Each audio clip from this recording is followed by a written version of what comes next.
Before vampires had fangs, before coffins and crosses, ancient Sumer feared something far more unsettling, the Ekimmu.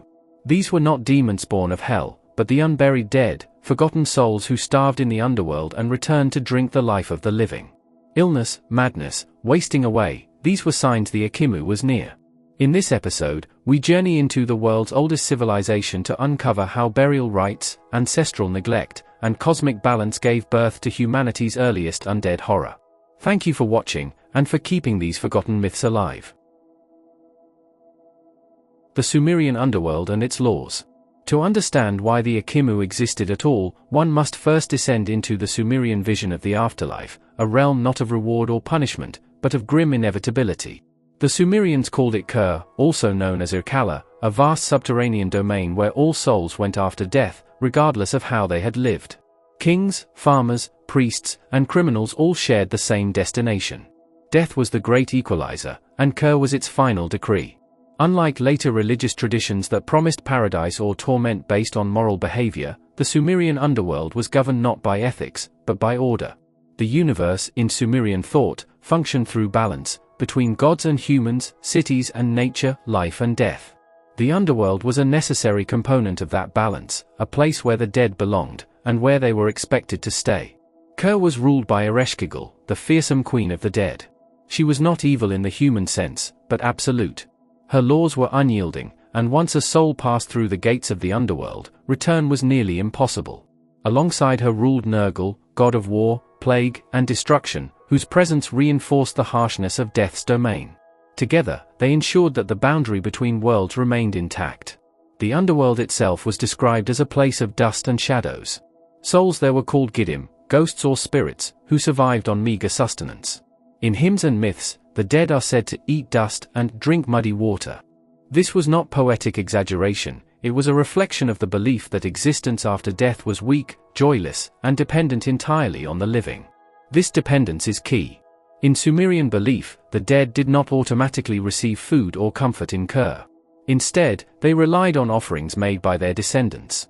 Water was poured through burial pipes into graves. Bread, beer, and sometimes oil were left as sustenance. These acts nourished the spirit and allowed it to exist peacefully in the underworld. Those with many children fared better in death. Each child meant another person to remember, to pour water, to speak the name of the deceased. By contrast, the childless, the poor, the forgotten, or those who died far from home were in grave danger, even after death. Their spirits risked starvation. The laws of Kur were clear. If the dead were remembered, they remained passive. If the dead were neglected, they suffered. And suffering, in Sumerian cosmology, had consequences. An unburied body was a profound violation of cosmic order. Burial rites were not symbolic, they were legal requirements in the divine sense.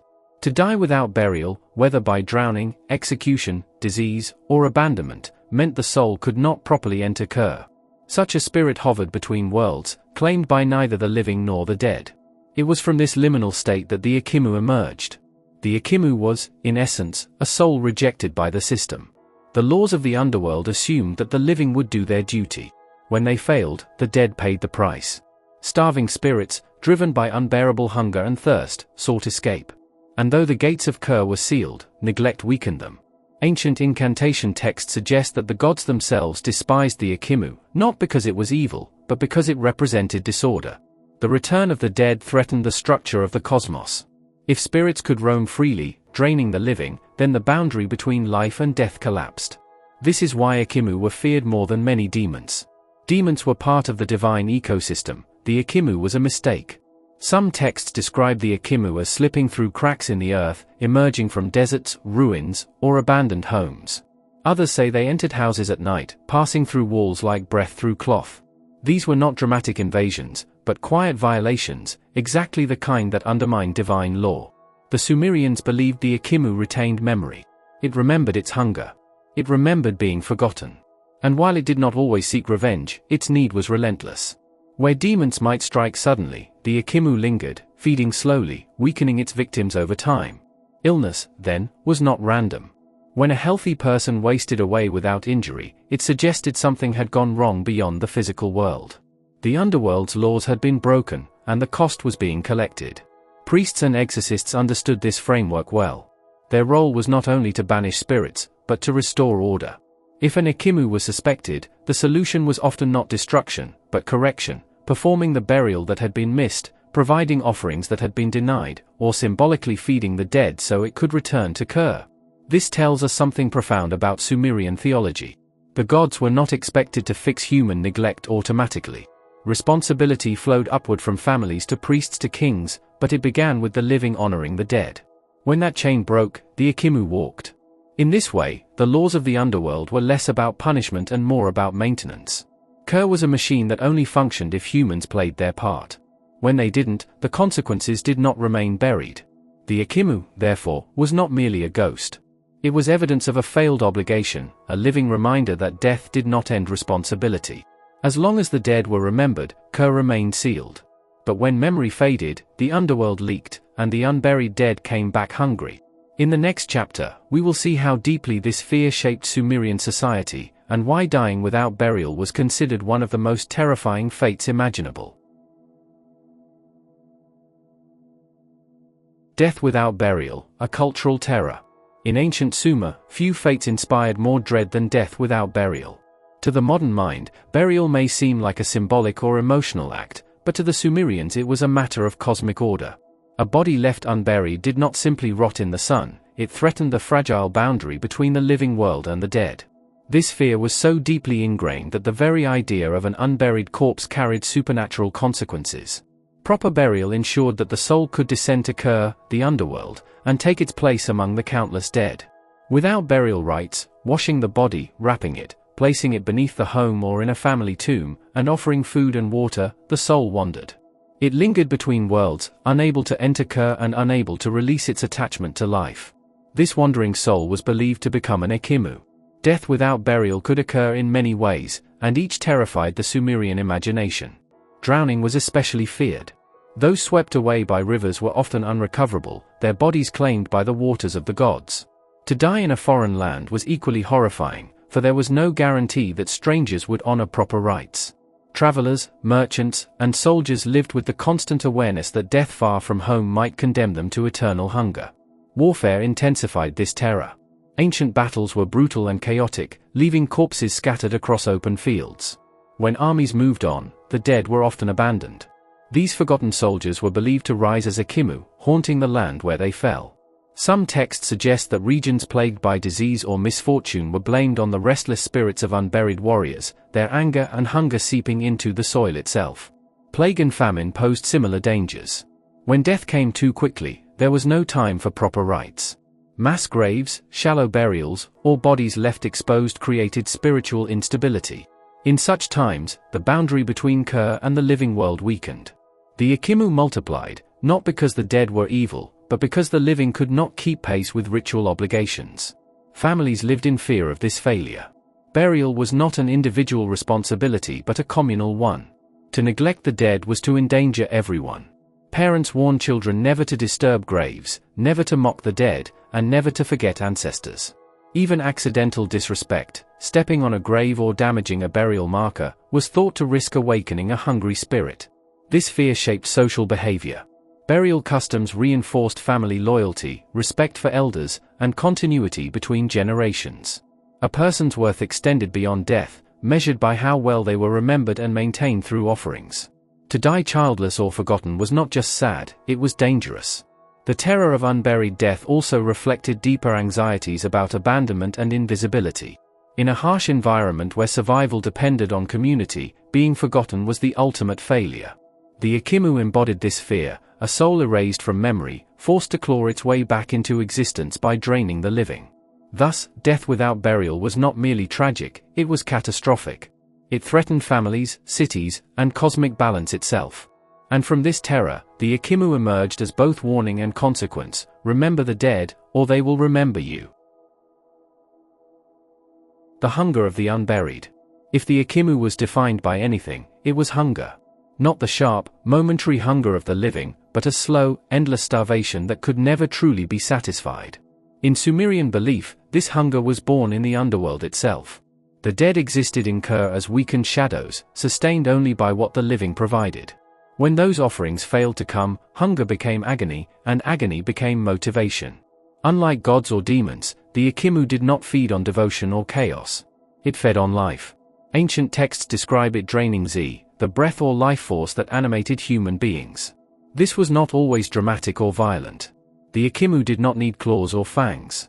Its feeding was subtle, invasive, and prolonged, making it far more terrifying than a single lethal attack.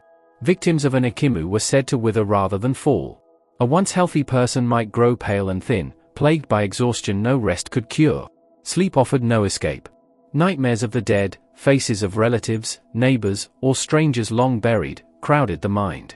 The Ekimmu was believed to feed most easily while its victim slept, when the soul wandered closest to the threshold between worlds. Some incantation tablets describe the Ekimmu as drinking blood like beer, but scholars note that this imagery was not always literal. Blood symbolized vitality. To lose blood was to lose strength, warmth, and motion. In this sense, the Ekimmu was a spiritual parasite, slowly siphoning away what made a person alive. The hunger of the Ekimmu did not stop with individuals. Wells and water sources were especially vulnerable. Water was sacred in Sumer, essential for survival and ritual purity. Several texts warn that an Ekimmu might drink from wells at night, leaving behind sickness. Those who drank the water afterward fell ill, spreading weakness through entire households. In a world without germ theory, this explanation made terrifying sense. Travelers were another frequent target. Alone, exposed, and far from ancestral protection, they were believed to attract the attention of hungry spirits. Stories tell of wanderers who collapsed in the desert without injury, their strength simply gone. The Ekimmu was blamed, clinging invisibly, feeding step by step until the victim could no longer walk. What made the Ekimmu's hunger especially dangerous was that it grew. The longer the spirit fed, the stronger it became. A newly formed Ekimmu might cause only fatigue or unease. Over time, if left unchecked, it could afflict multiple people, moving through homes, streets, even entire neighborhoods. Illness outbreaks were sometimes attributed to a single powerful Ekimmu whose hunger had gone unaddressed. This belief reveals a deep Sumerian anxiety about imbalance. Hunger in the dead reflected neglect among the living. When families failed to care for ancestors, the consequences spilled outward. The Ekimmu's feeding was not random, it followed the cracks in social responsibility. There was also a moral dimension to this hunger. The Ekimmu did not feed because it was evil, but because it had been denied what was owed. In many ways, it mirrored the living poor and starving. Just as hunger drove humans to desperate acts, so too did it drive the unburied dead. This blurred the line between victim and threat, making the Ekimmu a deeply unsettling figure. Fear of this hunger influenced daily behavior. People were careful to maintain offerings, even during hard times. To neglect the dead out of convenience or forgetfulness was to risk inviting their need into the home. In some households, a portion of food or water was set aside specifically for ancestors before anyone else ate. The hunger of the Ekimmu also explains why simple banishment was rarely enough. Driving the spirit away without addressing its starvation meant it would return, or worse, grow more aggressive. True resolution required feeding the dead properly, restoring balance between worlds. In this sense, the Ekimmu was a reminder that life and death were not separate systems. They were interconnected economies of care. When the dead starved, the living paid the price. The Ekimmu's hunger was not loud or spectacular. It was quiet, patient, and relentless.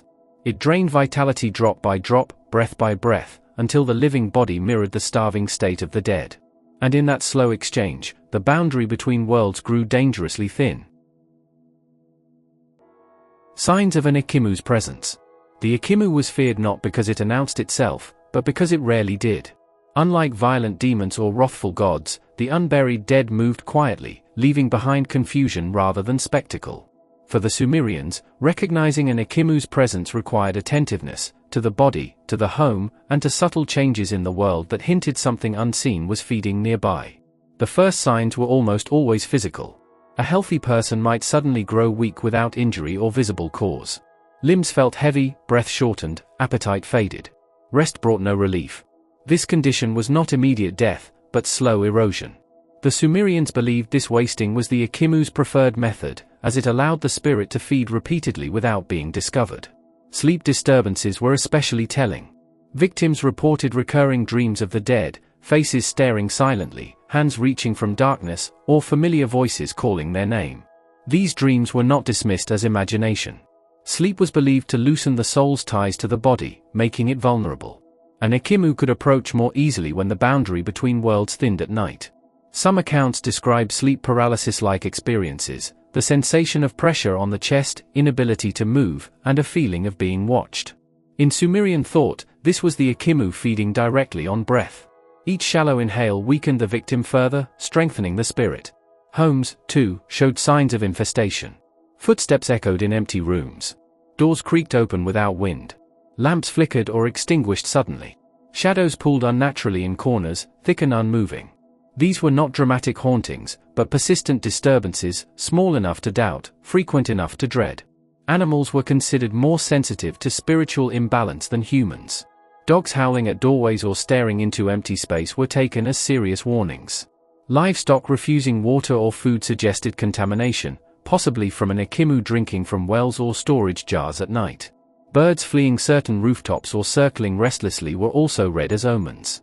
Water was a critical indicator. If several people fell ill after drinking from the same source, suspicion fell quickly on a restless spirit. Wells were liminal spaces, connecting deep earth to the surface.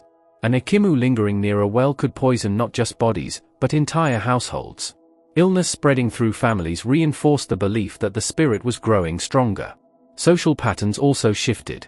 Quarrels increased. Anxiety spread without clear cause.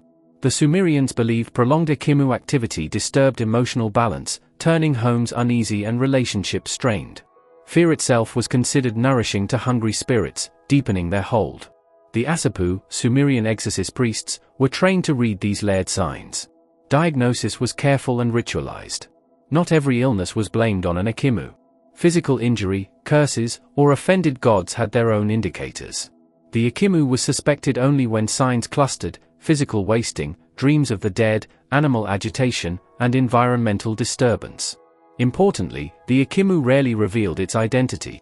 Victims might sense familiarity, but names remained unclear. This ambiguity made the threat worse. Any forgotten ancestor, neglected grave, or improperly buried stranger could be responsible. Memory itself became a battlefield. Certain locations were considered especially vulnerable. Houses built near old graves, abandoned structures, or battlefields were believed to attract unburied spirits. Travelers sleeping outdoors or in ruins were at high risk. Thresholds, doorways, windows, city gates were watched carefully, as these were places the dead might linger before entering. One of the most feared signs was escalation. When a single illness became many, or when weakness spread rapidly through a household, it suggested the Ekimmu had been feeding undisturbed for too long. At this stage, simple offerings might not suffice. The spirit had grown bold, accustomed to feeding among the living. This slow revelation made the Ekimmu uniquely terrifying. There was no single moment of attack, only the realization that something had been there all along. By the time certainty arrived, damage had already been done. For the Sumerians, recognizing these signs was not superstition, but survival. To ignore them was to invite deeper imbalance. Once the Ekimmu was acknowledged, action had to follow. Ritual neglect had created the problem, ritual precision was the only solution. In the next chapter, we will explore those solutions, the offerings, incantations, and protective rites designed to appease or banish the unburied dead, and restore the fragile boundary between life and death. Rituals of protection and banishment.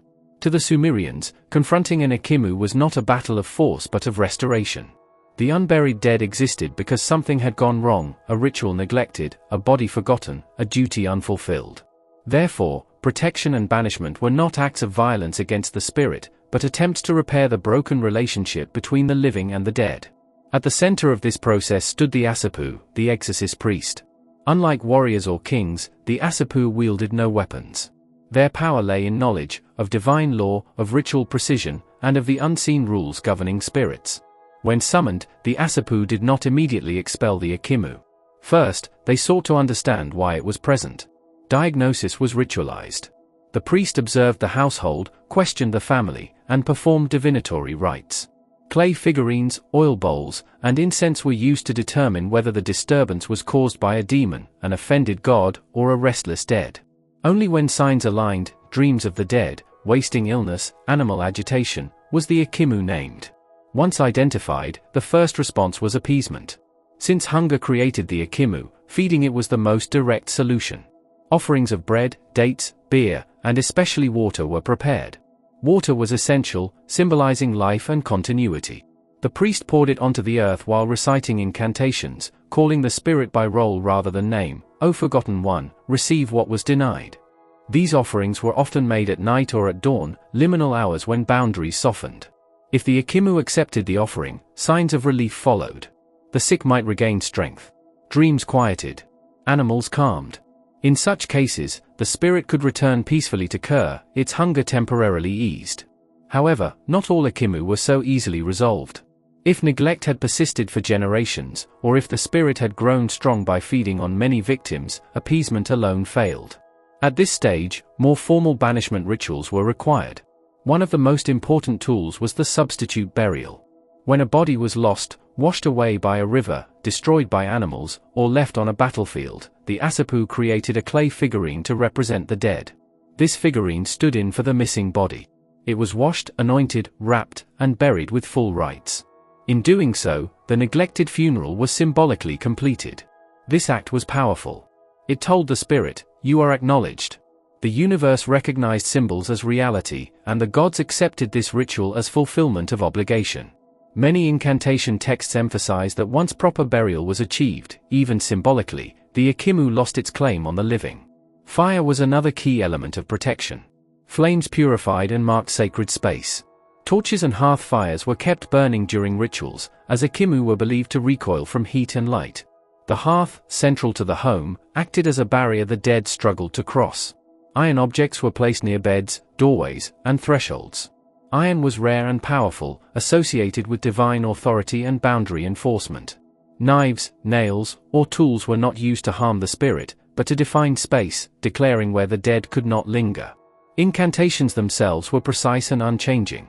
Spoken words carried legal authority in the divine realm. Many began by invoking Shamash, the sun god and judge, whose light revealed hidden things. Shamash was asked to expose the Ekimmu, stripping it of secrecy. Others invoked Nergal, ruler of plague and the underworld, commanding him to drag the spirit back to Ker. Thresholds played a crucial role in protection. Doors, windows, and city gates were treated as sacred boundaries. Ritual markings, oils, and spoken blessings were applied to these points.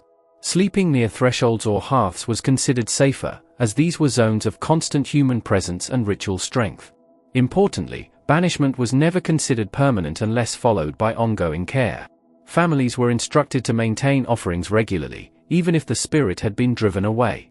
Forgetfulness was the original sin that created the Ekimmu, vigilance was the cure. These rituals reveal a worldview where supernatural danger arose not from rebellion against the gods, but from neglect of responsibility. The Ekimmu was not an enemy to be destroyed, but a consequence to be corrected. Through ritual feeding, symbolic burial, protective boundaries, and divine invocation, the Sumerians sought to reseal the breach between life and death. When successful, balance returned. The dead rested. The living recovered. In the next chapter, we will examine the incantation texts themselves, ancient words etched into clay that preserve humanity's earliest recorded struggle with the hungry dead. Ekimmu in myth and incantation texts. The Ekimmu appears frequently across Sumerian and Akkadian texts, yet its presence is often understated, hidden in lists of demons or minor spirits. What makes it unique, however, is its human origin. It was once a person, now a restless shadow. Ancient scribes documented the Ekimmu not for sensational storytelling, but as a record of human responsibility and cosmic law. One of the oldest known references appears on cuneiform tablets from the city of Nippur. Here, the Ekimmu is described as a spirit, with no one to pour water for him, who walks among the living, feeding on breath and strength. Scholars interpret this as a direct warning to maintain funerary offerings. Without remembrance, the soul would hunger. These tablets blend myth, legal instruction, and spiritual observation, emphasizing the practical consequences of neglecting the dead. Other texts provide incantations designed to identify and appease the Ekimmu. Phrases like, "O shadow denied bread," "Receive the water of life," or "Return to Ker," "Spirit who has been forgotten," were inscribed on clay and recited during rituals. The specificity of these words mattered. Each syllable was believed to carry cosmic authority, creating an invisible legal framework that the spirit could not ignore. Interestingly, some texts differentiate between named and unnamed Ekimmu. A named spirit might be a recently deceased relative whose burial was incomplete. An unnamed Ekimmu could be a stranger, a soldier lost in battle, or a person who died far from home. Both were dangerous, but the unnamed were unpredictable. This distinction reveals the Sumerians' concern not just with the physical body, but with memory and social acknowledgement. The Ekimmu was also mentioned alongside other malevolent beings, such as the Alu, demon of nightmares, and the Lilu, malevolent spirit of the night. Unlike these, however, the Ekimmu was never inherently malicious. Its actions were motivated by necessity, hunger, and survival. This nuance is important. The text portrays the Ekimmu as a reflection of human failure rather than divine wrath. Epic narratives occasionally reference Ekimmu indirectly. Stories of plague, wasting sickness, and sudden death often attribute the cause to the restless dead. Priests would consult these texts to match symptoms with spiritual sources, forming a proto-diagnostic approach that combined observation with myth. In this sense, the Ekimmu served as a bridge between medical understanding and spiritual practice. Clay tablets also record ritual instructions for calling the hidden dead back to their proper place. These ceremonies combined offerings, incantations, and symbolic burials. One detailed tablet instructs the priest to pour beer and water over a small clay figurine representing the forgotten dead while reciting the Ekimmu's lineage, even if the actual name was unknown. The act both fed and acknowledged the spirit, demonstrating the Sumerians' belief that words and symbols could influence reality. Some incantations provide vivid imagery of the Ekimmu's feeding. Phrases such as, "He drinks the blood of the living like beer," or, "He draws breath from the body as a shadow draws light," illustrate the subtle, parasitic nature of the spirit. Unlike a demon striking violently, the Ekimmu's consumption was slow, cumulative, and psychologically terrifying. Illness, nightmares, and fatigue were all attributed to its persistent hunger. The texts emphasize preventative care as much as exorcism. Families were reminded to maintain offerings and remember the dead continuously. Rituals were not one-time solutions, they were ongoing responsibilities. Incomplete or forgotten rituals could give the Ekimmu reason to return, feeding again on those who had neglected the boundary between worlds. Moreover, these tablets provide insight into Sumerian views of justice and cosmic balance. The Ekimmu acted as a natural consequence of human neglect. By feeding on the living, it highlighted societal failings. In this sense, the spirit functioned both as a supernatural presence and as a moral mirror. Communities were instructed, honor your dead, or pay the cost. The preservation of these incantation texts is remarkable. Clay, though fragile, endured millennia, capturing not only the practical rituals but also a worldview in which the spiritual and material were inseparable. By studying these texts, modern readers glimpse a society that treated memory, obligation, and care for the dead as matters of life, death, and cosmic order. Through these tablets, the Ekimmu survives in words, preserving the anxiety, ethics, and imagination of the Sumerians. It is a testament to how a culture can encode both fear and social instruction into myth, using the stories of the unburied dead to guide the living. In the next chapter, we will explore the deeper psychological and social meanings of the Ekimmu myth, revealing how it shaped human behavior, morality, and empathy across generations. Psychological and social meanings. The myth of the Ekimmu was not merely a supernatural cautionary tale, it was a mirror of human psychology and social structure in ancient Sumer. The existence of restless dead punished negligence, neglect, and failure to uphold communal responsibilities. In a society where survival depended on cooperation and remembrance, the fear of the unburied dead reinforced ethical and social behavior. Families internalized the threat of the Ekimmu. Maintaining offerings, honoring ancestors, and performing proper burial rites were obligations that shaped daily life. Neglecting these duties could lead to illness, misfortune, or death, and these consequences were understood as direct results of spiritual imbalance. By externalizing these fears into the form of the Ekimmu, the Sumerians could rationalize sudden sickness, famine, or unexplained deaths as consequences of broken social and ritual bonds. The psychological impact of the Ekimmu myth was profound. It fostered constant vigilance among the living. Parents educated children on the importance of respect for the dead, warning that forgotten ancestors might return. This vigilance extended to neighbors and travelers. Hospitality and care were not only moral imperatives but safeguards against supernatural harm. Forgetfulness, laziness, or cruelty were punished indirectly, through the invisible mechanisms of spiritual retribution. The Ekimmu also mediated collective anxiety over mortality. In a harsh environment plagued by disease, warfare, and natural disasters, death was frequent and often unpredictable. The unburied dead became a way to contextualize randomness. If a loved one died without proper rites or a body went missing, the Ekimmu provided an explanatory framework. It was a narrative that made existential fear manageable, embedding it within cultural norms and rituals. Social cohesion was strengthened through these beliefs. Communal burial practices, temple offerings, and family responsibilities were codified in myths and reinforced through Ekimmu warnings.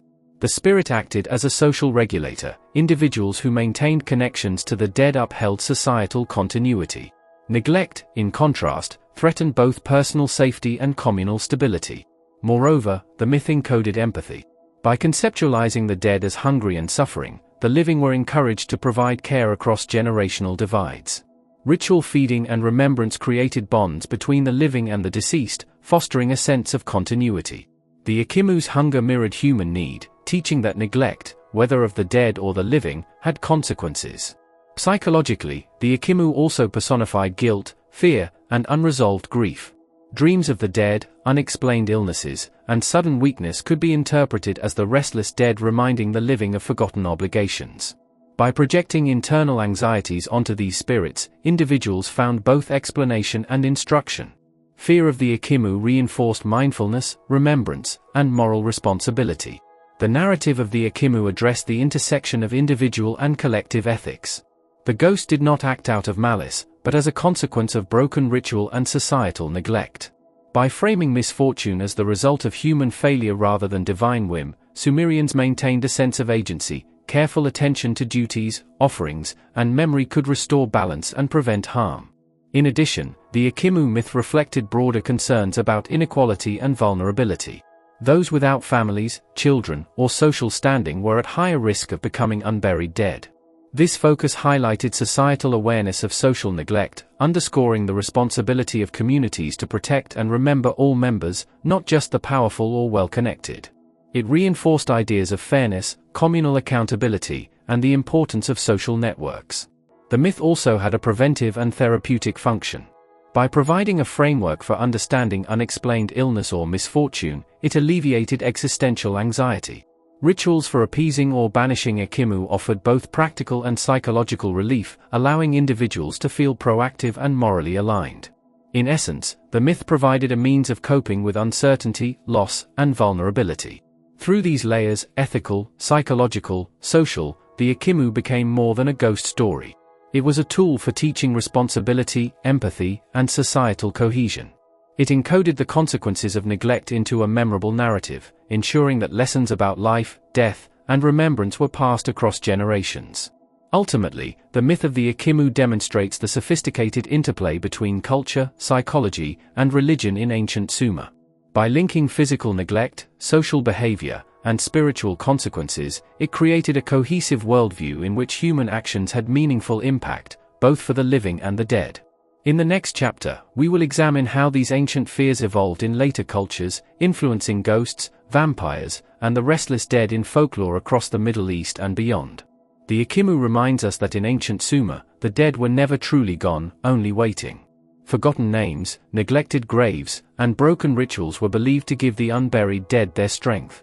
Even today, echoes of that fear remain whenever the past is ignored and the dead are left without remembrance. Are modern vampire legends just new masks for this ancient terror? Or does the Ekimmu still linger wherever memory fails? Thank you for watching and honoring these forgotten myths.